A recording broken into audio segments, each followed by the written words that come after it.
Hello, everybody, and welcome to Dishing with Stephanie's Dish, the podcast where we talk to people that are obsessed with food and they come across their obsessions through cookbooks, podcasts, content writers. And today we're talking with Maggie Hoffman.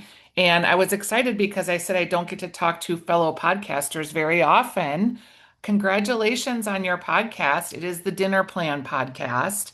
Maggie is the former digital director of Epicurious. She also has many newsletters, so I'm excited to talk to you about that. The dinner plan, plus what to drink, plus the vintage table. You are my person. Maybe too many newsletters. We'll see. Yeah, I'm sure it's a lot. So, where should we jump in first? Let's talk about your newsletters because you already commented on my background. I have a lot of vintage pieces in the background. How did you start the vintage table, or what was your first newsletter? Well, it's a little bit complicated, but I actually started with what to drink. In sort of a previous life, I was mostly a cocktail writer. I used to review bars for the San Francisco Chronicle, and I've written two books about cocktails that were published by 10 Speed. And so that's like a whole side of my life. And I was running a drinks newsletter for Epicurious when I was there. And when I left, that was sort of the going independent. I was able to send one newsletter to that audience and say, this is where I'll be. So, I don't update that one as often, but I like to talk about what I'm drinking, when I'm trying new non-alcoholic beers, or sometimes I'll share cocktail recipes from new books I'm reading. So that one was actually first. My main gig is the Dinner Plan, which is a podcast and Substack. It's sort of a living, breathing system. So, the podcast goes every week. I interview a cookbook author every week. We talk about inspiration and where they find dinner ideas and the books they love. And then at the end of every show, someone calls in and shares what's in their fridge, and the cookbook author guest comes up with a dinner idea for them. And usually these folks are people with cookbooks, often new cookbooks. And so in the Substack each week, we share all of the links to all the recipes that they've talked about so people don't have to like take notes. Anything they've recommended, it's all there in the newsletter. And then we reprint a recipe from their book so you can get a little preview of the book. And that's why you should sign up for the newsletter. Someone told me they were taking notes on the show, and I was like, oh, no, no, no, you don't have to do that. You have such good notes on the episodes, I and mean, I I listen to mean, these things over and over. you have like attached and linked every single Everything. recipe idea anyone's ever discussed in the pod. I mean, it's extensive, you guys. You got to follow. And then I have a big list, which I think is really fun, of every book that has gotten recommended. So each person comes with like two or three ideas. Well, that has become a very big list. We're getting close to 50 episodes, and each person, I mean, you do the math. Yeah, that's the main project. And then the vintage table is a little side project, and maybe they'll get merged at some point. But I just cannot buy every piece of vintage tableware that I love. And so I thought I should probably start sharing the links so that maybe other people will take them off the market. That is smart because once you start like in that Facebook marketplace or Etsy channel of looking for vintage things, eBay, they yeah. find you. Yeah, yeah. So there's usually like a theme, sort of beachy things for summer, or, whatever is the thing that I'm sort of obsessing over. And that's just for fun, but it's a lot of fun. Yeah, I find it very fun. When you were, so how long were you the digital director at Epicurious? I think I was there a total of 4 years. I started as the senior editor under David Tamarkin, who's at King Arthur Flower now. And I took over running it when he left. And we're probably better off now because we have so many different avenues for creators, right? Substack has really like democratized the creating world from podcasting. Did you find like, when you work for a big company, there's resources and podcast studios, and then all of a sudden you're on your own and you have to figure it all out. Substack makes it so easy. Yeah, Substack and all the other ways, I think everyone's ability to sort of launch their own independent media is truly exciting, and people are doing it in all sorts of, not just Substack, but also their own websites and Patreon, and Yes. people have huge success. Do you think that that is, I mean, I feel sad about that. I think it is cutting into traditional magazine resources, digital resources, digital archives, because people don't necessarily need that to be seen anymore. They can create their own engines. But I also like every time I get a magazine and it's a little bit thinner, I think like, oh, don't wait, because I still love some of those traditional printed forms, and I love linear television, and I also like terrestrial radio still. Like, I want there to be all those things and not have it be just one thing. Yeah, I mean, I think it's a little more complicated. I wouldn't blame independent creators for the shrinking of food media. I No. think that has a lot more to do with, everything moving to digital and then sort of being flooded with ads and then search changing so much. I mean, there's just so many things that have shaped that. And I think it's incredibly sad to see, you know, so much of both book publishing and magazine publishing struggle. It has to do with ad dollars, and those are places where there are the resources for everything to be tested and tested again, and I think there's going to have to be a question of how many independent creators people can support. Mhm. And I don't think advertising is over. I think that is a way to fund some of this as well. If an advertiser wants to support an independent creator, I think that's great. The budgets are going to be smaller than what they were paying for something else, and maybe it can all coexist. I'm hoping because I think it ultimately, if it raises all boats, right? But I mean, we are consolidating in a pretty rapid clip with the top seven media companies and social influencers. But when you think about your podcast and when you conceived it and knew who you wanted to talk to, what did that look like? Like, did you know right away what you were going to zero in on? Did I know? I was at the beach and was taking a long walk with my husband and sort of saying, if I were to do this thing, what would it be? Um, I had gone through the process of pitching a show to Condé, which they decided they didn't want. And so I was pretty heartbroken and kind of had lost confidence. I've been in food media about 15 years now, a really long time. I actually worked in book publishing before that, and blogging, and I was at Serious Eats in very early, exciting years. And I love being a part of that community. I love being able to see what's coming soon. Like one of the biggest joys when I first started at Epicurious was I showed up and there was this stack of cookbooks on one of the like files, sitting on one of the file cabinets, and people would sort of say, "Hey, does anybody have a copy of this? Does anybody have a copy of that?" And I was like, "This is where I'm supposed to be."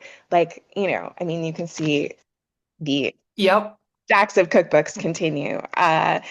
And so I sort of was like, what will be feel like it sort of captures some of that excitement that I could do independently? And what would it take to do independently? And who would I want to talk to? What new books am I excited about?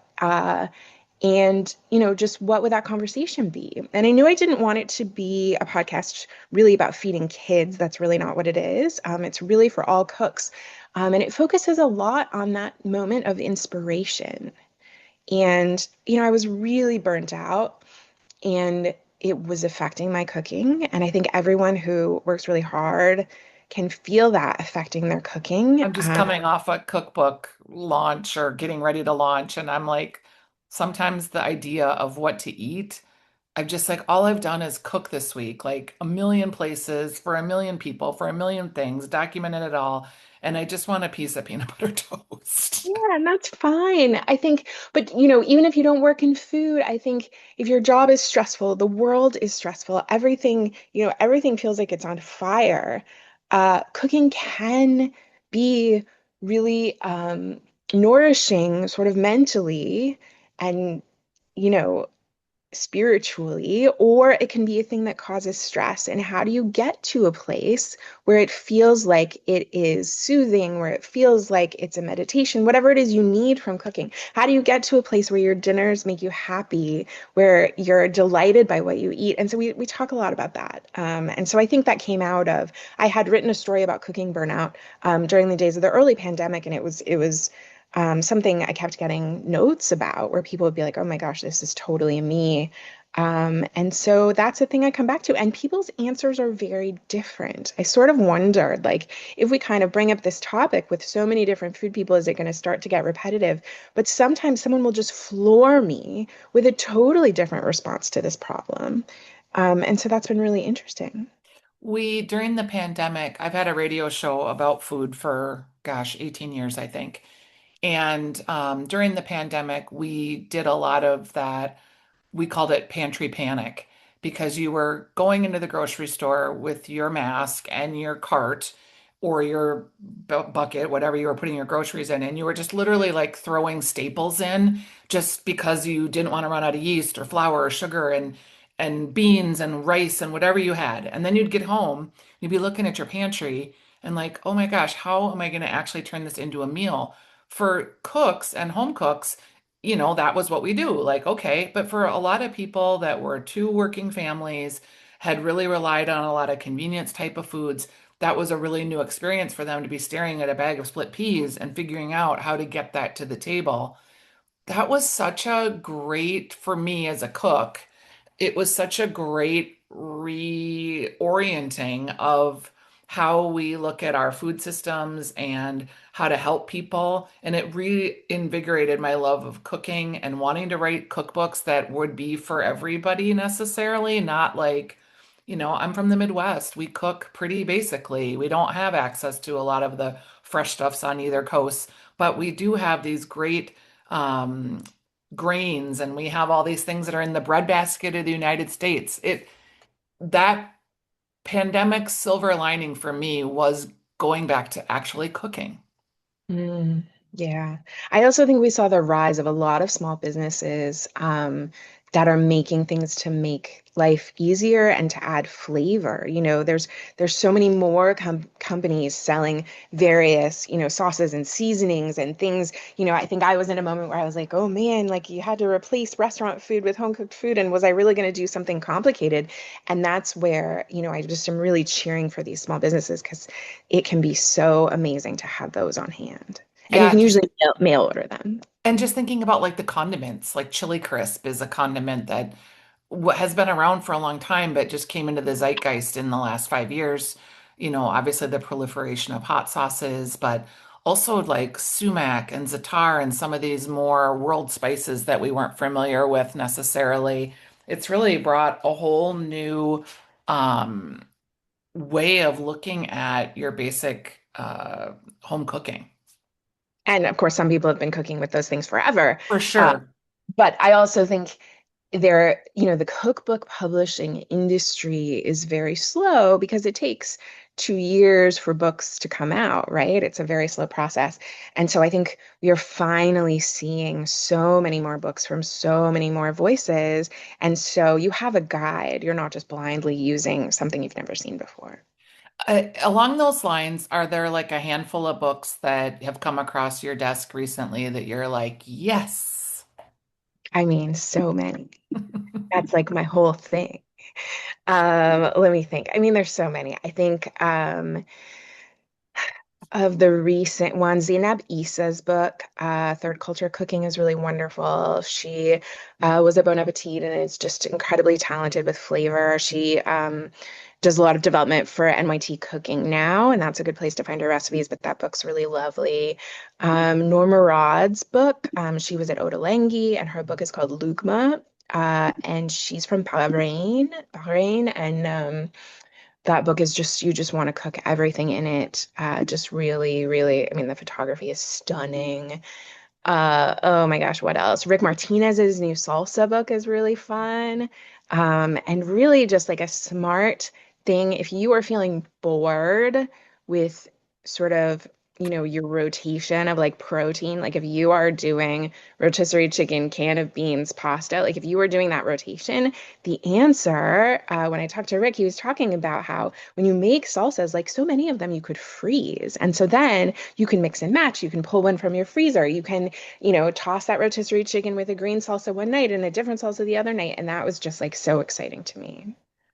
Do you use your freezer a lot? I mean, I find like cooks, I have two freezers and they're always loaded, and I'm trying to eat out of the freezer constantly with very little success. That's always the challenge. You really have to keep a list. You really have to put like a freezer night on your schedule. My husband travels a lot, and so I try to eat from the freezer when he's gone. So it's like this is super easy when I'm juggling. Uh, I use the freezer for all kinds of things. I do try to put sauces in there, but yeah, that problem of like chucking half of the can of Chipotles in the freezer, and then you just You never never find get to it. never. One thing I did have one sort of freezer epiphany recently. Not so much of summer food, but I often make turkey chili. It's one of my favorites, really comforting. And I always put beans in it, which is how I grew up with it. And I was freezing a big, big batch and realized there was no way I was going to fit this batch in the freezer. But I'm just, putting a can of beans in it and letting it simmer for half an hour, right? So I was like, oh, wait, I'm not going to include the beans in the frozen version. I'm just going to freeze the part that is less bulky. And then when I Oh, take it out of the freezer, I can add the can of beans, heat it all up. And that way I'm not taking something from the pantry where it's fine and using up the space in my freezer. gosh, that is kind of like weirdly groundbreaking because I'm using Ziploc bags and freezing them flat. I'm using super cubes, mason jars, quartz pints. But yeah, Gets tight in there. wow. Wow. Yes. Okay, I'm that. And I wonder if there's other things like that where Well, I you're was adding just trying to something think. bulky, and you just don't need to add something bulky before freezing. Yeah, maybe even like just sauces, like adding the meats where you can just quickly saute the meats, throw in the sauce, and huh. Yeah.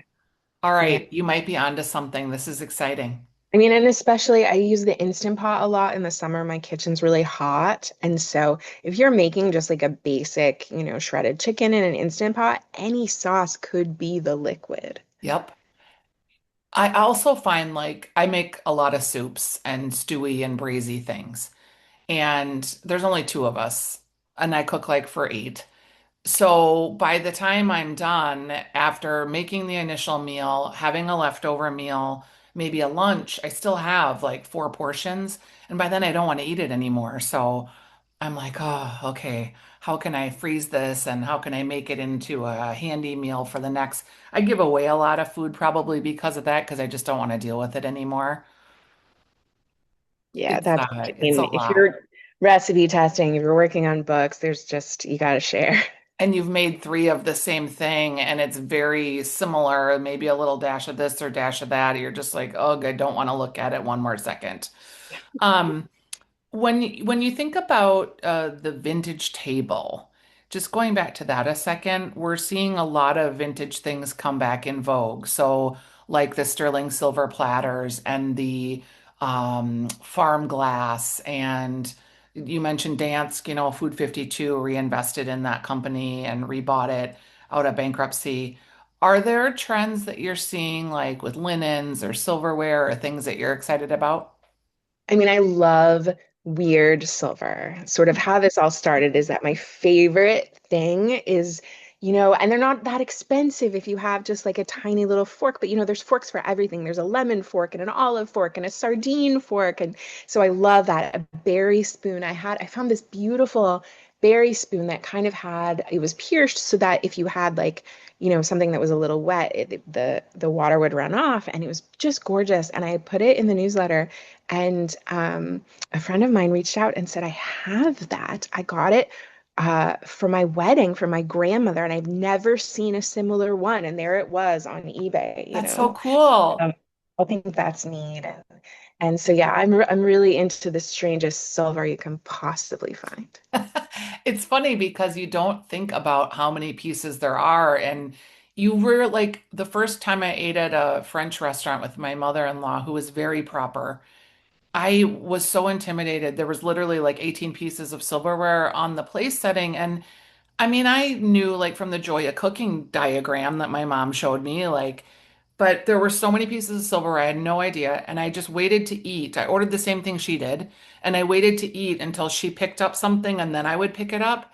And years later, I kind of confessed and we laughed, and she was like, I didn't know what half of that stuff was. We just Sure. don't eat like that now. No, and I like to have these little things like to set out snacks for friends, put out a bunch of bowls of things. And then it's just like that the little serving Yeah. fork, on the plate of charcuterie or whatever is old. I want to tell people to like, if you have pieces that are real sterling or fancy crystal dishes, whatever it is, like use them. Like I think we wait for this special occasion that our lives are special occasions. We are being inundated with a lot of information and a lot of weird news. And if you can just have that moment of feeling luxurious by yourself or in your own home or with your friends, I think it breaks down the barriers of entertaining. Like serve beans and rice on crystal dishes if you want to. Who cares? And like anytime you're in real life with an actual human is a special occasion. Yes, like get out that vintage coupe glass and pour yourself a mocktail or a cocktail, whatever. Yeah, I have these my husband grew up with these little cocktail, they're like cocktail picks. I think they're for like an olive in your martini, and they're little swords from Toledo, Spain, which is where like swords are Yeah. made. And they're real little swords, and he and his cousins used to like sword fight with them, and they're absolutely dangerous. It's a terrible idea, but they're really fun for olives or for like, that little tapa that's like pepper and an anchovy and an olive all Yes. The together. The what do they call gilda. those? The Pinchos. Gilda. Yeah, so we do that sometimes, and we had the little swords. And one time, someone was clearing the plates and just threw one out. You have Oh, to be a little like so. In the end, I actually ended up finding another set. They're around. They're not expensive, and so now the ones that were his grandmother's are like on a shelf, sort of yes. displayed, and the eBay ones are in rotation. Wow, that's pretty great. When you are looking for guests, do you search the internet? Do you spend a lot of time on Instagram, TikTok, Facebook? What's your...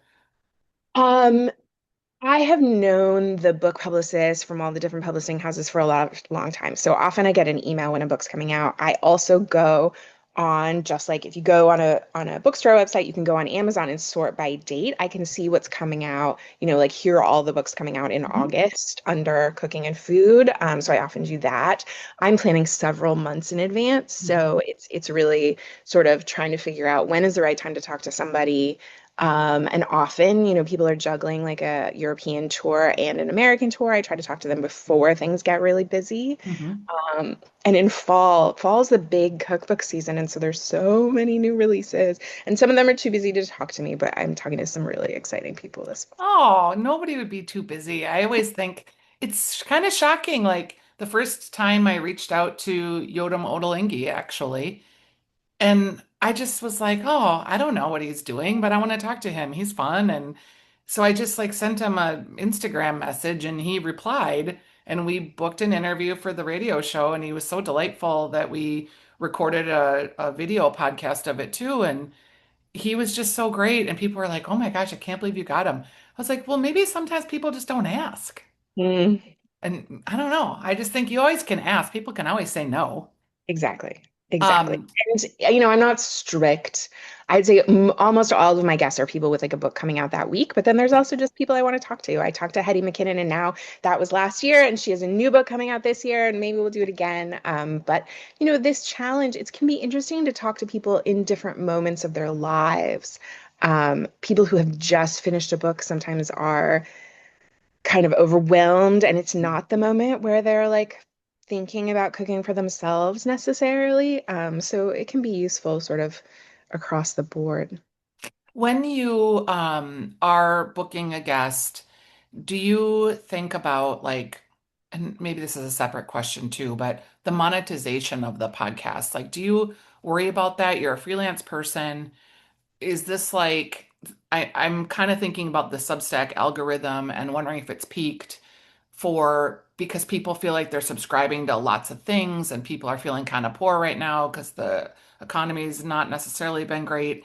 Do you worry about that or do you just, Let me tell you about my business a little bit. I mean, I'm making it up as I go, but very early on, I felt like I wanted the newsletter to be visible to everyone because it's part of the service of the show. I want everyone to get all those links. And I want people to listen. And I want it to serve as a reminder, like, hey, there's a new show up. And the day that I publish the show every week, it's going to show up if you follow in Mhm. Apple Podcasts or Spotify or wherever you listen, that's that thing. But so I have paid subscriptions as an option on Substack. And that is people who want to support the show. The show costs money. I record at a studio. I don't record at home, mostly because there's a construction project going on next door. I recorded a studio with an amazing engineer and his team. So I pay them for the space and for the help and everything else I do myself. It is my full-time job. So in order to pay for all those things, I have advertising and I sell the advertising myself. So That's I'm unique. reaching out. Yeah. So I'm reaching out to people and saying, look, like this is this wonderful audience that loves to cook and is looking for things that will make their cooking life better or easier, more delicious, and people are interested. And so the people who are paid Substack subscribers are supporting the show, and to thank them, every week I give away a copy of the author's book, and that goes to paid subscribers. So my hope is that people might sign up for an annual subscription. It's $30, and then they might win a book. That would be $30, and it would all work out. I have a super exciting, I'm doing like a big thank you to paid subscribers for the 50th episode of the show, which is coming up. And it is an unbelievable prize. It's going to be so awesome. But so that's the most of my money is not being made by paid subscribers. I have like not very many. Yeah. Uh, but I love Substack and I love the community. Something I'm really into is the notes part of it, which I think some people hate because it's social media, but I think there is a cool food scene on there. And something that I do is just post my like actual boring dinner. Mhm. Not a picture. It's literally just like, this is my plan. First thing in the morning, I'll say, this is what I'm doing tonight. And that can be fun. And so most of the money that pays for the production of the show and for my full-time work is coming from advertisers. I'm so grateful for them. And, I think when I listen to a podcast and I hear a recommendation in the host voice, I often consider Yeah. buying those things. And so Same. I believe in the power of it. And I work with advertisers who I think are cool and it's a fun part of the business, which is that I get to talk to founders of food companies and cookware companies. And so I actually wouldn't give that up. I think it's really fun. That's Uh, very unique because I came from a sales background myself. I've owned a couple of companies and food is my full-time life too, but it's freelance. I mean, I'm freelance radio, freelance podcast, freelance TV show, all the things, freelance cook or write a cookbook. And you cobble together the pots of money and at the end of the year you have 15 W-9s and mhm. you pay your own insurance, but there is a little bit of freedom in that that's nice too. So I'm impressed that you're doing all that yourself. That's cool.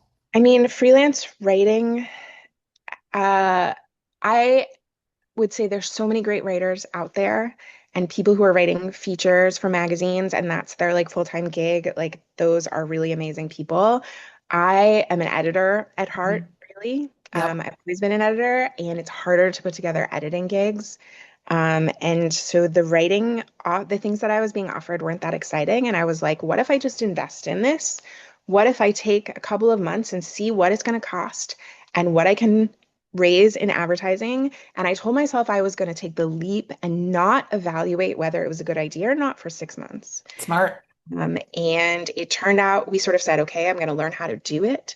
I'm going to get better at it and try to make it good. Then I'm going to try to grow it and increase the audience. And then I'm going to try to monetize it. And it's turned out that I've sort of done all those things at once.